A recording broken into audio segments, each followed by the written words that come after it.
Hi, I'm Simon with AppliancePartsPros.com. Today we're going to show you how to repair your appliance. Are you ready?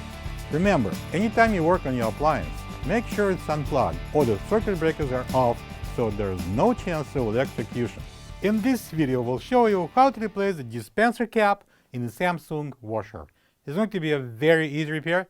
Should only take a couple of minutes to show you how to do it. When you open up the package, you're going to get a new dispenser cap. The dispenser cap allows the washer to properly dispense bleach and softener inside the tub. The main reasons for the dispenser cap to be replaced are if it's missing or cracked and won't stay in place, causing incomplete dispensing of the bleach and softener. Let's pull out the detergent drawer. To remove the old dispenser cap, simply lift it up. This is the old dispenser cap next to the new one. If you don't have this part, you can get it from AppliancePartsPros.com.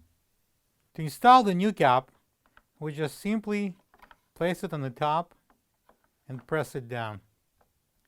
To complete the job, close the drawer. Plug the washer in and make sure it runs good. Thank you for being a part of another successful repair brought to you by AppliancePartsPros.com. For any of your future appliance repair projects, please check out our other videos available on our site, on Facebook, on YouTube, and on Instagram.